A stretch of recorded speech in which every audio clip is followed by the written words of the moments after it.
Hello students, good afternoon. Myself Mohit Prakash. और आज हम बात करेंगे बीएससी फर्स्ट ईयर में,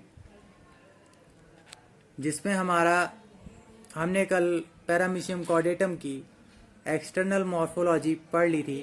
तो आज हम उसकी इंटरनल मॉर्फोलॉजी या इंटरनल स्ट्रक्चर पढ़ेंगे, जिसमें कई सारे सिम्टम्स हैं। तो आइए हम देखते हैं उसकी इंटरनल मॉर्फोलॉजी या इंटरनल स्ट्रक्चर। उसको हम हिंदी में आंतरिक रचना कहते हैं। तो उसमें क्या क्या ऑर्गन्स पाए जाते हैं, आइए देखते हैं। इसमें पहला है साइटोप्लाज्म, जिसे हिंदी में हम कोशिका द्रव्य कहते हैं। तो आइए देखते हैं।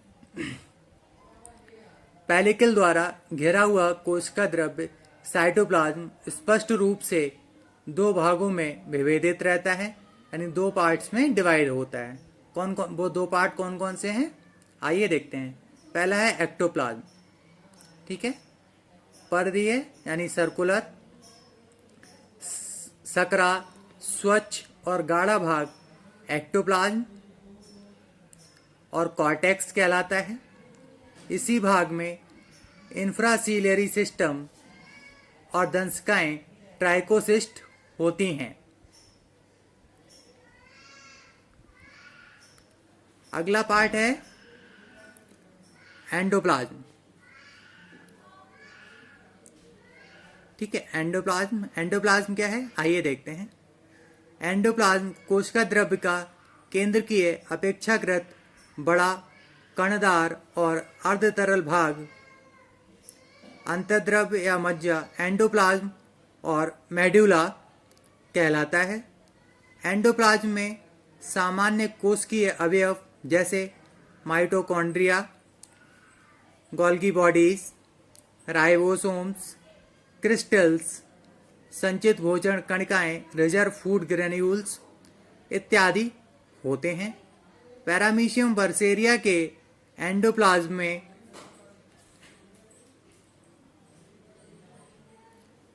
एक कोशिकीय सहजीवी हरी शैवाल जू क्लोरेला भी पाई जाती है। केंद्रक और संकुचनशील रिक्तिकाएं यानी कॉन्ट्रैक्टाइल वैक्यूल्स और न्यूक्लियस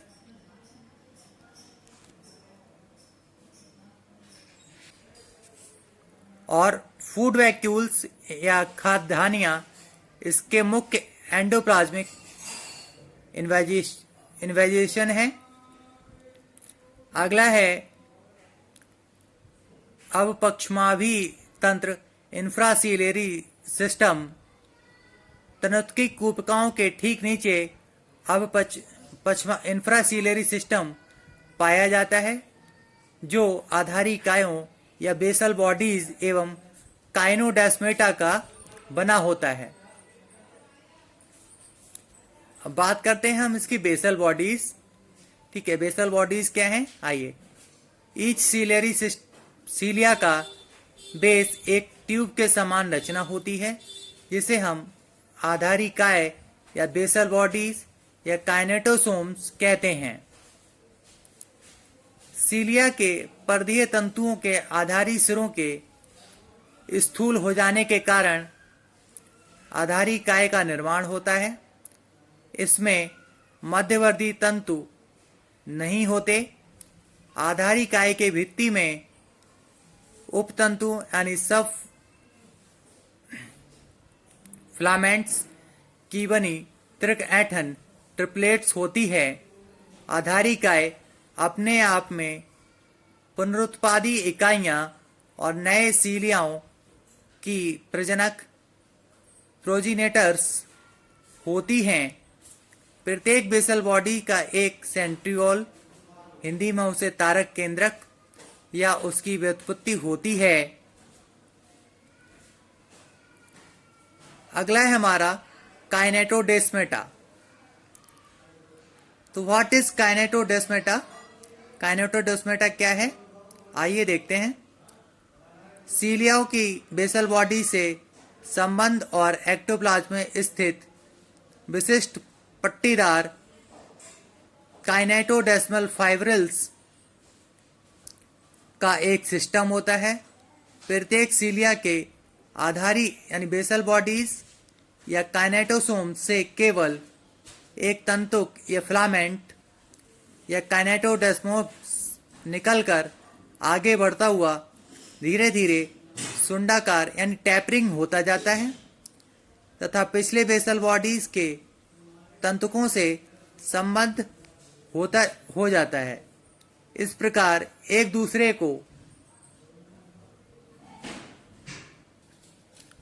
ढकते हुए अनुदैर्घ्य फिलामेंट्स के एक बंडल की रचना हो जाती है।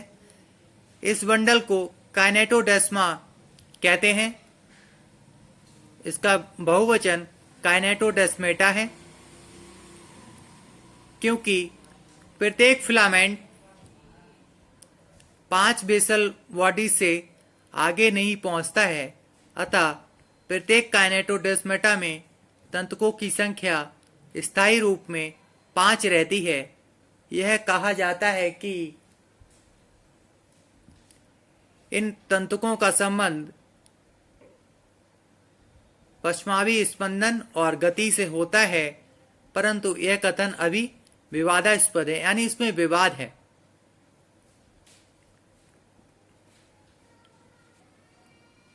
अब बात करते हैं हम इसका अगला part, trichocyst. What is trichocyst? Trichocyst क्या है, आइए देखते हैं। ट्राइकोसिस्ट स्पेसिफिक टाइप के छड़ तुल्य या अंडाकार अंगक होते हैं जो संपूर्ण एक्टोप्लाज्म में बेसल बॉडीज के साथ एकांतरित रूप में पाए जाते हैं और बॉडी की सरफेस के साथ समकोण बनाते हुए अरेंज रहते हैं। पैरामीशियम में इनको सबसे पहले एलिस के द्वारा देखा गया था। इनका परिमाण अति छोटा, बहुत छोटा, लगभग 4 माइक्रोन लंबा होता है। प्रत्येक ट्राइकोसिस्ट में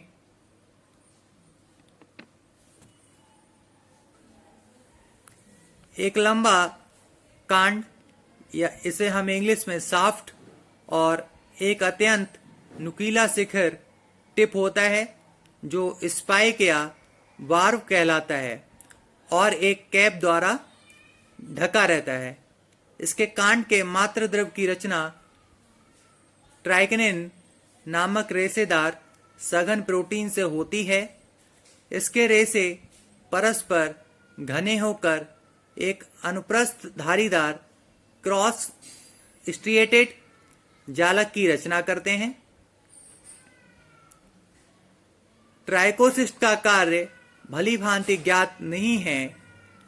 ऐसा विश्वास किया जाता है कि जब यह जीवाणुओं को खाता है तो यह विसर्जित या डिजॉल्व हो जाती हैं और प्राणी को आधार तल पर दृढ़ता से रोके रखती हैं। कुछ लोगों का विश्वास है कि ये सेफ्टी के ऑर्गन्स हैं।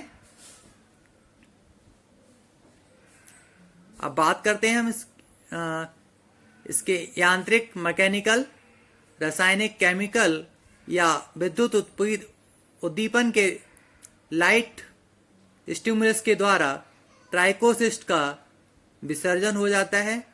ट्राइकोसिस्ट का विसर्जन कुछ मिली सेकेंडों में ही हो जाता है। जब एक ट्राइकोसिस्ट पूर्ण रूपेण विसर्जित होता है तो इसका शाफ्ट एक लंबी अनुप्रस्थ धारीदार छड़ बन जाता है और इसकी लंबाई लगभग 14 माइक्रोन हो जाती है। ऐसा विश्वास किया जाता है कि विसर्जन की प्रक्रिया ट्राइकिनिन रेशों के जालक के फैलने से होती है।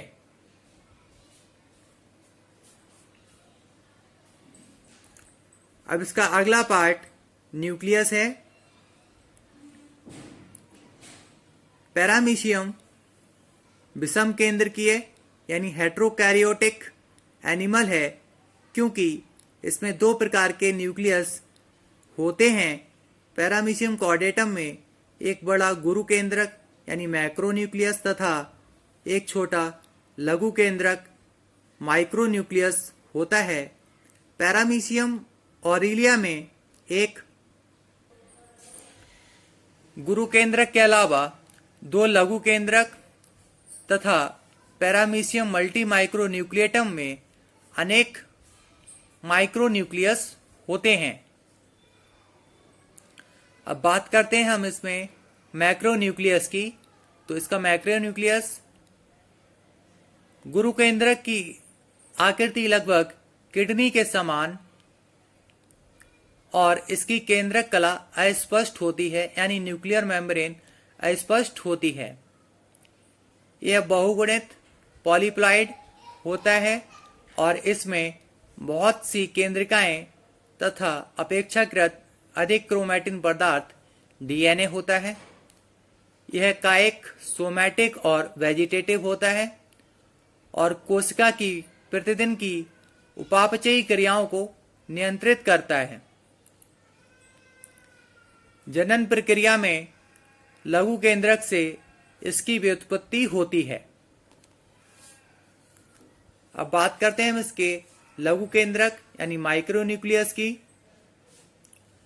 तो गुरु केंद्रक की सतह पर बने पिट में माइक्रोन्यूक्लियस या लघु केंद्रक होता है। यह प्रायः गोलाकार होता है। इसके चारों ओर एक केंद्रक कला होती है और इसमें गुणसूत्रों की द्विगुणित संख्या होती है। पैरामीशियम ऑरिलिया में एक निश्चित केंद्रिका होती है, जबकि पैरामीशियम कॉर्डेटम में केंद्रिका का अभाव होता है। यह जीव की जनन क्रियाओं पर नियंत्रण करता है।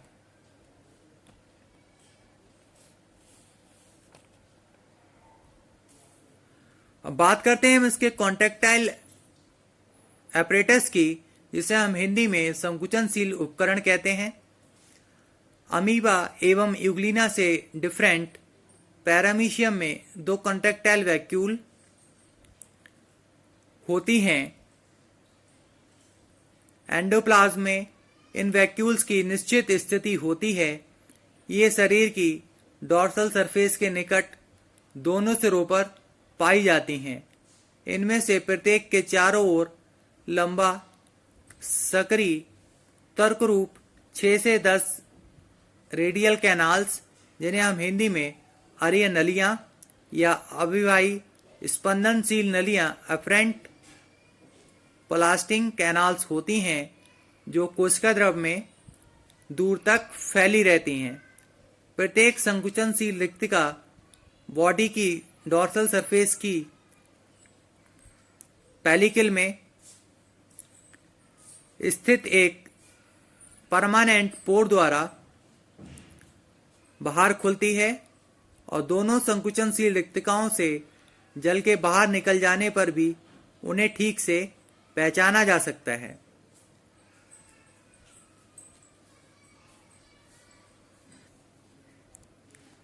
अब बात करते हैं हम इसके फूड वैक्यूल्स की, जिन्हें हम हिंदी में खाद्य धानियां कहते हैं। एंडोप्लाज्म में असंख्य असंकुचनशील खाद्य धानियां गति करती हुई पाई जाती हैं। इन धानियों को वोल्कोवस्की द्वारा गैस्ट्रियोल नाम दिया गया, यद्यपि अंतर्ग्रहित भोजन कणों के परिमाणानुसार इन धानियों की आकृति एवं परिमाण डिफरेंट होते हैं, तथापि ये प्रायः गोल होती हैं। अगला है मुख उपकरण या ओरल एपरेटस। पैरामीशियम में मुख खांच अधर तल पर पीछे की ओर एक नली की भांति मार्ग बनाती है, जिसे नालाकार कोश या वेस्टिब्यूल कहते हैं। यह एक चौड़ी नालाकार मुख गुहिका बकल कैविटी में खुलता है। मुख गुहिका आगे बढ़कर एक छोटे पोर द्वारा सक्रे गलट या कोशिका ग्रसनी साइटोफेरिंक्स में खुल जाती है। इसी पोर को कोशिका मुख या साइटोस्टोम कहते हैं।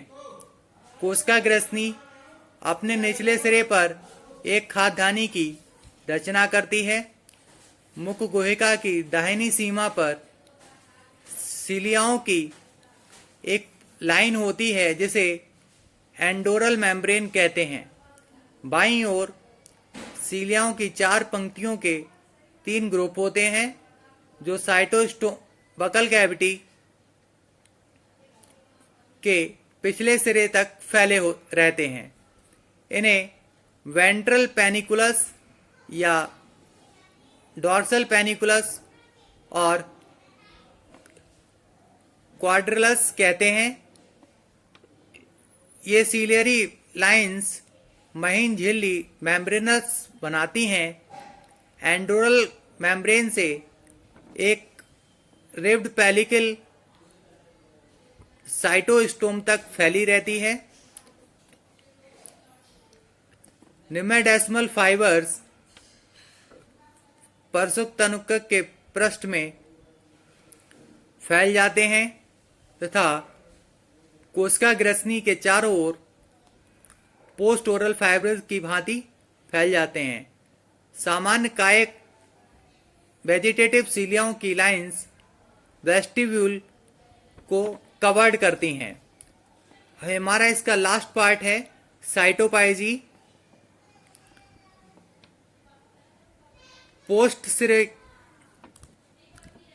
पोस्टीरियर एंड के निकट साइटोस्टोम से कुछ पीछे तथा राइट साइड में हटकर एक्टोप्लाज्म और पेलिकल का एक छोटा भाग कुछ निर्बल होता है। एजेशन के टाइम पर इस भाग में एक माइक्रोपोर सेल एनस का साइटोपाइजी या साइटोप्रॉक दिखाई देता है। अभी यह ज्ञात नहीं हो सका है कि यह कसकर बंद होने वाला ओष्ठयुक्त स्थायी छिद्र है अथवा मल त्याग के समय ही निर्मित होने वाला अस्थायी छिद्र है। तो आज के लिए इतना ही। Thank you.